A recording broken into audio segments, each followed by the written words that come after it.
saya sudah perintahkan kepada kepala dusun dan orang yang diberikan tugas untuk melakukan pendataan itu, kalian harus objektif menilainya orang yang termiskin di dusun itu. Ketika orang yang termiskin dimasukkan dan ini menimbulkan polemik, urusan saya. Bisa katakan. Orang yang termiskin, kriteria orang termiskin paling miskin di dusun itu baru naik pada tingkatan kedua kalau memang harus.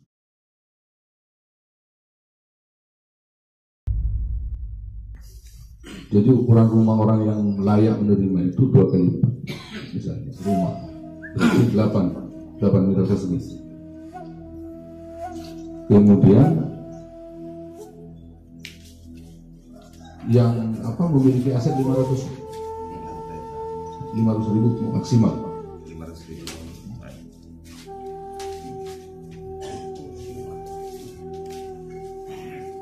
Lantai tanah bambu, palancak, jadi dinding bambu, otabe rupiah, otabe kayu murah. Berarti mun kayu murah paling pengalaran aja. Biaran paling pun.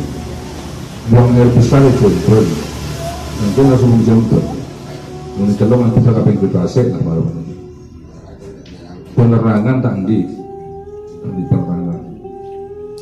Air minum ngalak dari sumur. Kemudian bahan kayu bakar. Daging sama ini dekat itu masuk ke goreng delok.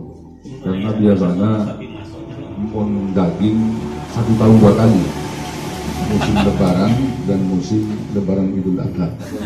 Ya. Kemudian 1 setel pakaian dalam 1 tahun.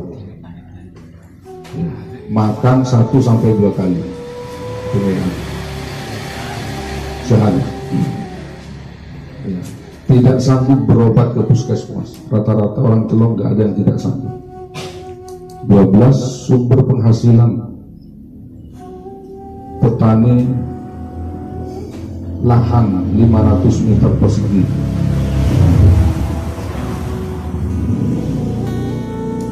Nah, kalau mengacu pada kriteria ini, berarti kan harus mengikuti aturan yang ada di sini. Nah, pertanyaan saya, apakah harus mengacu ke kriteria ini atau mengacu pada penglihatan kita orang ini layak? Kalau mengacu pada penglihatan, banyak orang yang layak. Tapi kalau mengacu pada jumlah ini, pada kriteria ini, agak sulit untuk contoh misalnya di sini, Kak Said saja. Kak Said itu punya rumah lebih dari 2 kali lipat. Tapi orang ini nggak bisa bangun, nggak bisa kerja. Dia punya rumah dan rumahnya tidak terlalu murah lah biaya ini. Tapi orangnya guling setiap hari. Nggak bisa apa. Contoh lah misalnya. Masa kita harus mengacu pada ini misalnya. Dan lain-lain. Jadi itu yang menurut saya kita harus sepakati, apakah harus mengikuti aturan, karena yang dituntut sehingga ini kan aturan. Jadi mengikut aturan ini kan, atau mengikut apa yang kita lihat, misalnya berkepatutan orang ini harus menerima atau layak untuk menerima karena kondisinya misalnya disabilitas, kemudian dia tidak punya kondisikan seperti biasanya dan sebagainya. Kondisinya ya pokoknya banyaklah pertimbangan-pertimbangan yang kemarin saya sampaikan kepada para kepala dusun. Lakukan secara objektif orang yang termiskin di dusun itu.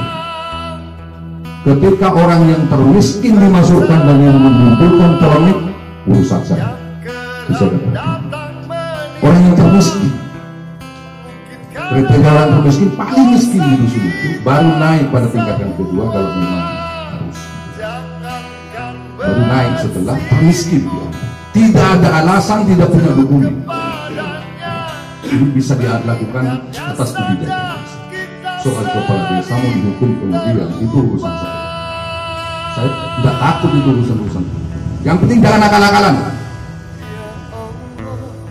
objektif bahwa ini orang layak menerima dan kemudian alasan tidak punya kakak KTP lalu tidak diberikan, itu tidak boleh, harus menerima.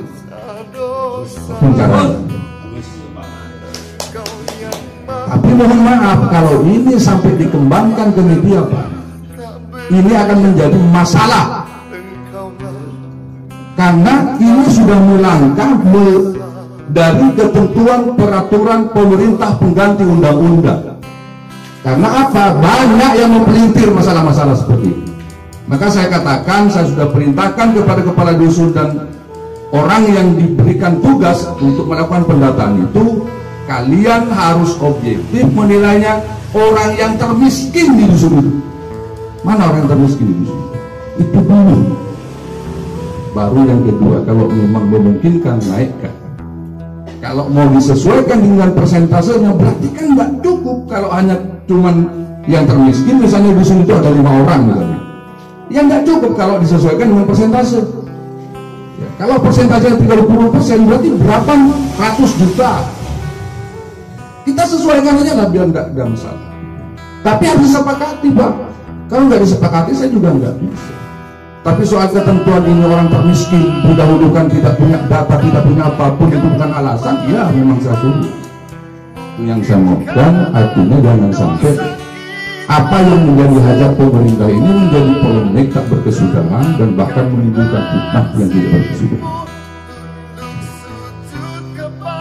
Makanya itu saya harapkan, saya minta kepada bapak-bapak para tokoh, para yang hadir untuk memilih mau sesuai aturan atau memakai cara seperti yang kami sampaikan. Sebab kalau memakai aturan Pak, tidak punya kakak atau KTP itu nggak bisa menerima, nggak bisa dapat, miskin sekalipun. Ini menyesuaikan aturan. Kalau aturannya kan harus punya KTP kakak sebagai calon penerima PDP. Kalau tidak, miskin sekalipun tidak dapat. Ini kalau mengikut aturan.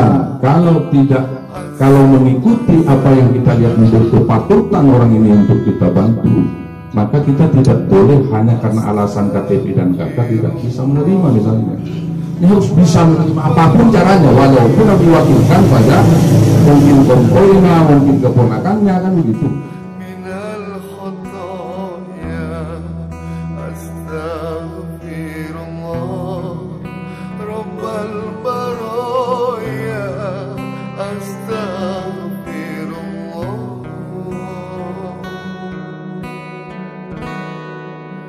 من الخطايا